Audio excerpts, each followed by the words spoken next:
economía que viene, pero también teniendo en cuenta, digamos, por supuesto, la economía real de la provincia de Santa Fe.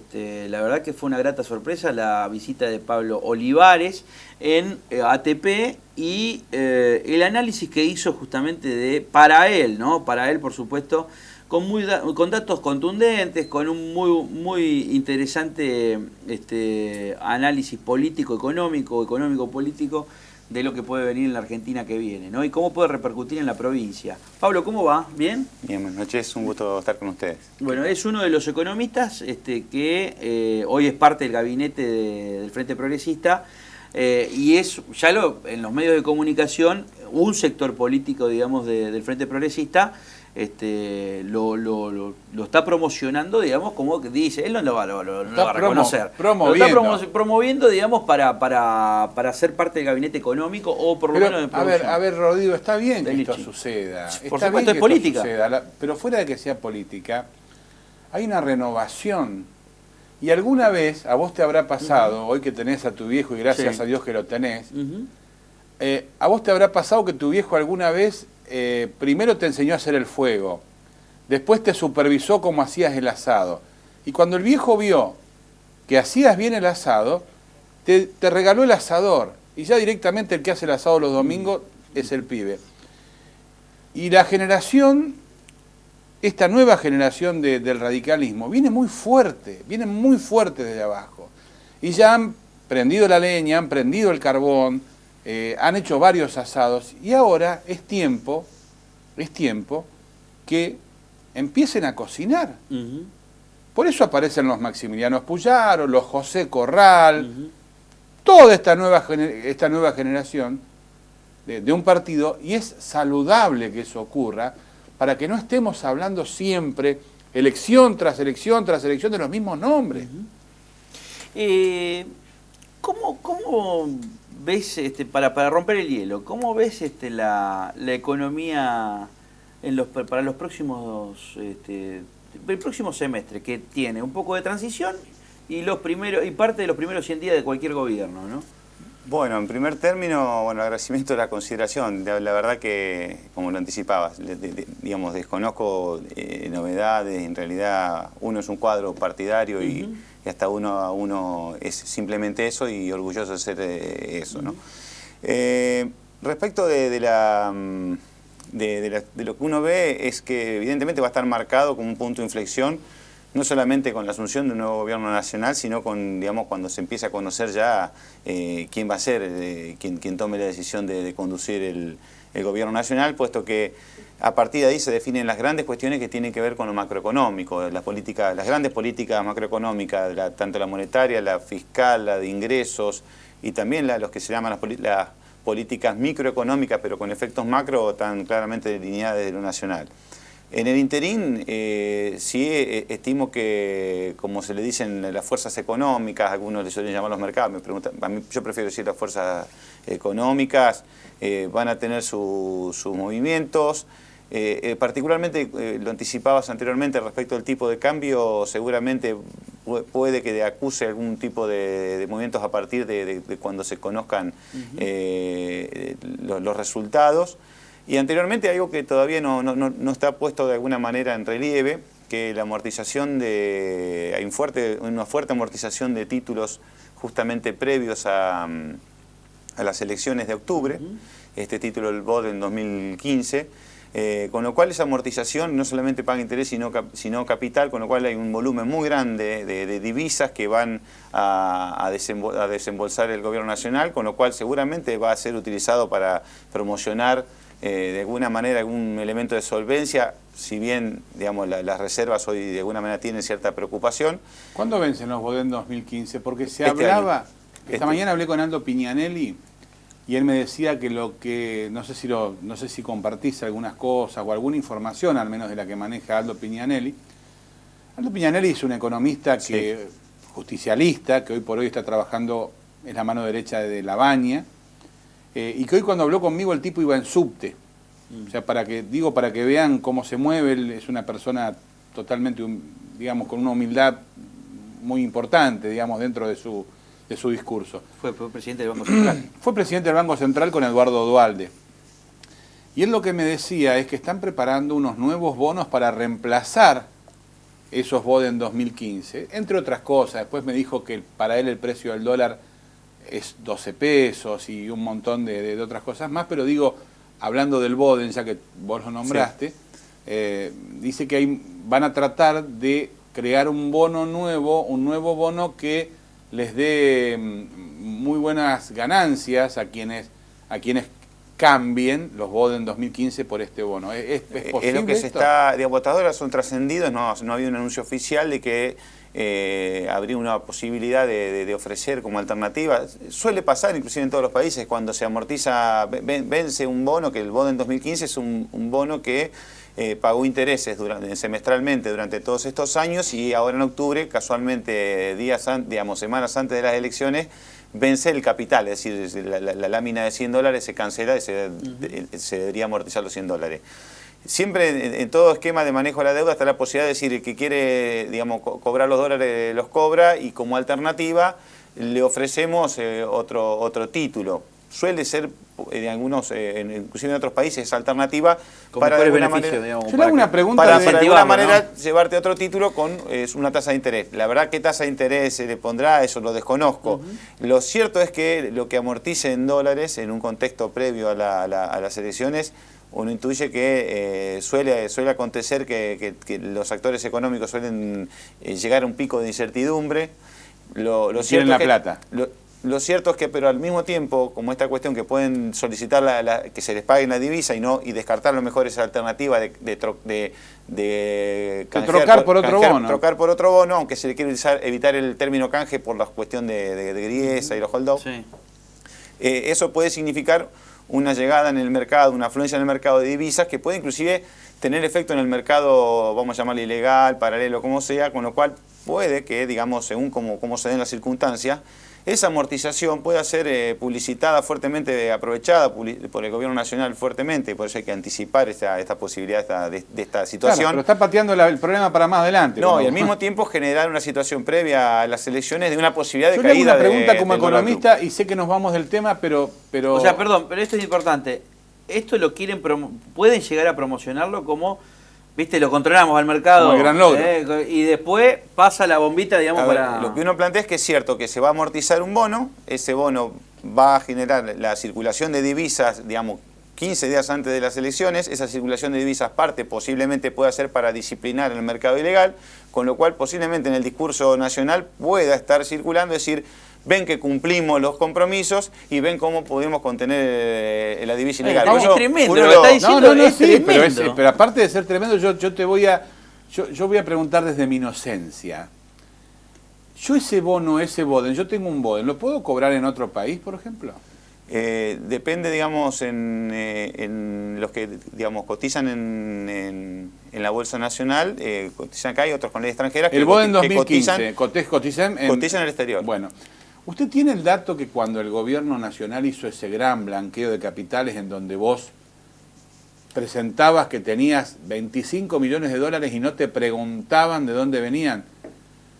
¿Tiene la información de que gran parte de esas personas compraron todos Boden 2015? Y que esos Boden 2015 seguramente en octubre van a ser cambiados en Estados Unidos y les va a quedar la plata no solamente blanqueada, sino que en el exterior encima. En realidad sí, es un buen vínculo que haces respecto de dos medidas bastante polémicas que en su momento se dieron, que es el blanqueo de capital. Dos medidas bastante polémicas. Digamos las cosas por su nombre, eso es un choreo lo que se hizo. En realidad, digamos... Se armó toda una ingeniería económica para quienes tienen la plata guardada mala vida bajo el colchón puedan sacarla del país en blanco. Y después construir 5 torres en Estados Unidos y decirle a Estados Unidos, acá está blanca la plata. Y son señores. Fueron grandes discusiones que se dieron en ese momento, inclusive el radicalismo la dio en su momento a nivel nacional, de todo lo que implicaba, inclusive de darse ese tipo de operación, lo que seguramente inclusive mejoró la performance bursátil de los bonos, porque claro, generaron una demanda adicional sobre dichos bonos. Lo cierto es que en términos de cuántas divisas ingresaron al país concretamente y el blanqueo ha sido de alguna manera, estuvo muy por debajo de lo que inclusive las autoridades nacionales estimaban. No llegó ni un 20%. Está bien, pero eso lo que les interesaba era blanquear lo de ellos. A ver, no nos chupemos el dedo. Tal vez, bueno, son conjeturas que uno no las puede descartar, pero bueno, no tiene elementos para... Usted está dentro de la política, por supuesto no lo puede aseverar, pero yo que estoy afuera puedo. Yo me doy cuenta con la tribuna cuando un árbitro está comprado. Pablo, recién te he dado un dato interesante, Marcelo, como para analizar también tu perspectiva de la economía según el dólar. Un 30% dicen que sea cualquiera, o sea, puede estar un poquito más... puede ser un poquito más progresivo de parte de Scioli, puede ser muy abrupto de parte de Macri, un término medio de parte de Massa, pero los tres, vos lo escuchás a Miguel Bain, lo escuchás a Labaña, lo escuchás a Melconian, y dicen que es imposible sostener este precio del dólar, por lo tanto habría una devaluación del 30%, del 30%. Está bueno este dato que dio Marcelo, de 9.50 a 12 es casi el del 30%. Hay un dato importante que a veces generalmente se suele hablar de cómo uno puede tocar el tipo, si varía o no el tipo de cambio y no situaciones previas que siempre es importante por lo menos plantearlas en el debate. Primero que si se habla de eso es porque se está reconociendo, y en esto creo que ya hay una situación de atraso cambiario, se le llama, es decir, cuando un tipo de cambio en términos reales se ha ido atrasando, con lo cual hoy vemos en las actividades productivas santafesinas, pero al mismo tiempo nacionales, que las que les está yendo bien son aquellos que se llaman no transables, es decir, que pueden poner precios internos, digamos, porque no tienen competencia exterior, mientras que los que le está yendo, digamos, no tan bien son aquellos que producen transables, por lo tanto, porque tienen precios fijados internacionalmente, porque se comercian con el exterior. La soja. Y un tipo de cambio que evoluciona menos que los precios internos, mientras que esas actividades productivas tienen costos que evolucionan en pesos y por lo tanto en términos, digamos, atados a un tipo de cambio cuasi fijo, se incrementan los costos mientras que los ingresos se mantienen prácticamente constantes. Entonces, esa situación de atraso está planteándose. Ahora, plantear que hay un atraso, yo lo comentaba otro día, es distinto ya a inferir una promoción de devaluación. Pero en el medio de qué se hace para resolver ese tema, hay un gran tema que muy pocos de alguna manera lo plantean abiertamente.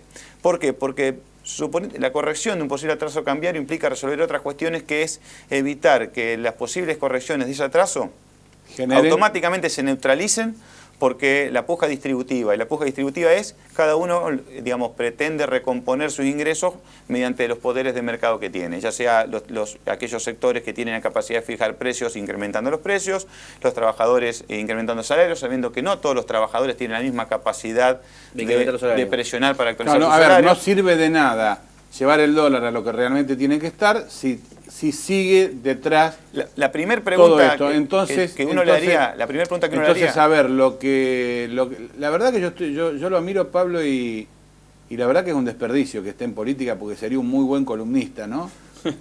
Porque la verdad que maneja muy bien todos estos temas coyunturales. ¿Y cómo hacer desperdicio de política? A ver, no, pero a ver, digo, porque la verdad que me encantaría tenerlo de columnista para poder hablar, porque ahora le vamos a tener que preguntar sobre la provincia, de cómo está la provincia de Santa Fe, sobre a lo que pero está bárbaro hablar de estos temas, pero reconozco que estamos desperdiciando tiempo también de hablar de su trabajo diario y de cómo van las cosas en la provincia de Santa Fe. Pero está tan atrapante la cuestión que está bueno para seguirlo. Pero aprovechémoslo. Y a lo que voy es a lo siguiente. Ese dólar a 12 pesos tiene que venir acompañado de, aunque sea un punto de crecimiento, un punto porcentual de crecimiento, como para que no se genere, digamos, la situación adversa, ¿no? Digamos, se supone que salir de un atraso cambiario implicaría obviamente como un resultado casi buscado el crecimiento, es a partir de ahí donde se recuperaría el equilibrio. Ahora, claro, pero el atraso cambiario no está haciendo que se decrezca, no que se crezca. En su momento fue tomado como un ancla antiinflacionaria y hoy está siendo un ancla antiproductiva. Claro. Lo que uno, digamos, la pregunta de alguna manera del millón para quienes le toque el desafío de formular la política económica nacional es decir, ¿cómo se va a recuperar del atraso cambiario y cómo se va a evitar el traslado a precio vía pujas distributivas? Es decir, ¿qué plan? Y esto no es ya económico, es enteramente político, porque resolver la puja distributiva significa que el Estado se pare en el medio de la puja distributiva en plantear de que esa puja, tanto de quienes ponen precios, piden salario, claro. Y decir, piden bueno, rentas, a los empleados no le vamos a cobrar más este impuesto que tienen sobre el sueldo, pero a este dinero lo vamos a... Hay un tema que a lo mejor nadie nunca se planteó de una manera. El Estado debe articular, estar por encima de la puja distributiva. Es su razón de ser, es un articulador social por excelencia, desde que surgió el Estado moderno. El problema es que a través de lo que ha sido el proceso inflacionario vía, de alguna manera, los distintos mecanismos monetarios, digamos, y por otro lado, vía recaudación de impuestos a las ganancias de los trabajadores, el Estado dejó de ser un articulador de esa puja distributiva y se transformó en un actor más que puja por la puja distributiva. Es decir, dejó de articular las tensiones para ser uno más de lo que tensiona en esa puja. Y creo que en los últimos 7 años, 8 años ha pasado eso. ¿En qué ejemplo lo das a eso? El modelo del Estado, digamos, que debe armonizar las pujas distributivas, es decir, armonizar aquellos que quieren pretender precios por encima de lo que sus costos y sus márgenes razonables pretenden, regular los con políticas anti-oligopólicas, por ejemplo. Regular los mercados, digamos. Regular los mercados de ¿Estamos ciertos abusos incluyendo de mercado. acá a provincias y a intendencias? No, básicamente a poderes de mercado de ciertos sectores con capacidad de poner precios por encima de los márgenes razonables, pensándolo desde un costado, ¿Y eso como cómo también lo manejás? articular las espirales digamos, que se dan entre los precios y además los sectores rentistas. Eso es el huevo o la gallina, Pablo, porque la verdad que hay muchos que lo quisieron manejar, algunos lo quisieron manejar dejando entrar producto importado. No salió bien. Otros quisieron manejarlo de otra forma y la verdad que es un tema, es un fino equilibrio en el precipicio. Es el gran tema y si uno analiza en el largo plazo, tal vez sea una de las explicaciones de por qué el fracaso argentino de haber sido un país de lo que supo ser y de lo que somos hoy. Porque el Estado como articulador de las pujas sectoriales, a partir de por una cuestión de voracidad fiscal o digamos, de demasiada enjundia monetaria, se paró en vez de articular las pujas distributivas a tironear. A ver si entiendo. Por ejemplo, regulo los mercados, genero las paritarias, por ejemplo, las paritarias con las distintos en forma armónica, colectivos de trabajo, pero también lo que está sucediendo es que el IVA está matando, por ejemplo, digamos, el IVA, digamos, debe ser uno de los... Un Estado puede tratar de articular que los sectores trabajadores recuperen su poder adquisitivo, pero evitar que algunos de esos sectores salariales pujen por encima de eso, o que determinados sectores de precio pidan de más. Ahora, un Estado puede plantearse, puede tener una ética para plantearse de ese lado. Puede plantearse si al mismo tiempo no es el Estado que está tironeando desde el punto de vista monetario para generando lo que se llama el señoriaje monetario. Fiscal, digamos, como se dice. O la presión, digamos, vía la expansión monetaria que por ahí puede generar una tensión inflacionaria. Entonces es un Estado que en vez de articular la puja distributiva, es un Estado que se posiciona como uno más en el tironeo. Yo sé que esta pregunta es como preguntarle al lobo por qué come a Caperucita, ¿no? Porque en definitiva usted forma parte del equipo económico de Ángel Ciara, del gobierno, del Frente Progresista Cívico y Social y de Antonio Bonfatti en este momento y tiene que defender esa posición. Pero mi costado, mi pequeño lado utópico me hace hacerle esta pregunta. ¿Y cuándo va a llegar el momento que nos empiecen a los ciudadanos a sacar un poco de impuestos? Porque los problemas coyunturales se les presentan a las municipalidades. Entonces las municipalidades le piden ayuda a la provincia. La provincia no se las puede dar. Entonces, ¿qué hacen? Crean un impuesto. La provincia se le presentan problemas coyunturales. Vamos a ponerle un nombre. Febrero, 250, 300, 400 milímetros. Necesitamos urgente 500 millones para hacer unos desagües para que no se inunde más el norte de la ciudad de Santa Fe. ¿De dónde lo sacamos? Bueno, vamos a crear un impuesto a las camisas rayas. Primero, antes de crear el impuesto, le piden la plata a la Nación. La Nación le dice, no, nosotros no tenemos. Entonces crean el impuesto a las camisas rayas. Entonces te encontrás que en Córdoba, por ejemplo, pagan doble patente. Pagan patente municipal y pagan patente provincial. En Santa Fe se paga una patente, pero por ejemplo, si vos vas a comprar un auto, te cobran un porcentaje de un auto, un porcentaje del impuesto para Ciudad de Santa Fe para arreglar las calles. Vos comprás un auto de 300.000 pesos y tenés que dejar 1.800 pesos para bacheo. Vamos a la pregunta. ¿Vos sabías eso, Rodrigo? Vamos a la pregunta porque se nos acaba la pregunta es cuándo se va a armonizar fiscalmente municipio, provincia, nación, como para tratar de sacarnos a quienes vivimos en este país un poco de presión. Yo no digo no pagar, un poco de presión, pagar lo que se paga en el resto de los países. Yo creo que respecto a la presión tributaria, la Argentina, si bien hoy ha crecido mucha presión tributaria agregada, consolidada, es decir, los 3 niveles de Estado, estamos en un nivel que internacionalmente no es excesivo. El tema pasa obviamente por el uso de esos recursos, obviamente, pero lo que sí es claro es que el incremento de la presión tributaria en estos últimos años no ha estado en los niveles ni provincial ni municipal, el incremento, digamos, fuerte, sino a nivel nacional. Lo que sí es cierto es que la mayor cantidad de asuntos o funciones que ha tenido que asumir el Estado están en los niveles provinciales y municipales. La provincia de Santa Fe, digamos, si uno analiza la política tributaria, ha sido claramente de actualizar su patente conforme al incremento de los vehículos y el incremento, si uno analiza el incremento del impuesto inmobiliario, ha ido prácticamente acompasado con la evolución de los precios. Es decir, desde el punto de vista de la presión, pensado en términos de la capacidad contributiva, esa presión del nivel provincial no ha sido incrementada desde su punto de vista. Por ahí sí puede plantearse la cuestión de ingresos brutos. Hubo una actualización, pero tiene que ver con gravar ciertos sectores que venían estando exentos, que fue una discusión de tipo política de equidad a la hora de contribuir. Pero desde el punto de vista de los tributos para el ciudadano común, claramente no ha habido a nivel provincial. Y los municipios, no es que quiera de ofender, porque creo que en ese sentido ha habido sobradas razones para que de alguna manera a niveles municipales lo hayan hecho en algunos casos, tiene que ver con esta cuestión, que cada vez tiene que asumir más funciones, claro, y los recursos, de alguna manera la provincia coparticipa, que eso es otro dato, desde el 2008 ha coparticipado lo que correspondía, no como antes que se quedaba una parte la provincia a veces, sin elementos legales para retenerlo, y los municipios han tenido que hacerlo con la mayor prolijidad posible. Pero creo que el incremento de la presión tributaria que percibe la gente ha venido más por la faz, digamos, nacional que por la faz provincial, mientras que la demanda que la gente hace en términos de servicios concretos está más en los niveles provincial y municipal. Yo no le eché la culpa a nadie, yo lo que sí di el ejemplo de que del que pez grande se va comiendo al mediano y que el mediano se come al chico. Más o menos, ¿no? Tiene que ver con quién, de alguna manera, qué modelo y cómo se articulan los 3 niveles de Estado a partir de diciembre, con quien les toque, digamos, definir los destinos del país, digamos, en los próximos 4 años. Creo que es el único que tiene la capacidad de juntar, por lo menos, a 24 representantes de los niveles provinciales, digamos, y articular esa cuestión, digamos, de quién se va a hacer cargo de cada función y cómo se va a recaudar cada uno de los recursos que hacen falta para eso. Pablo, muchas gracias. Gracias a usted.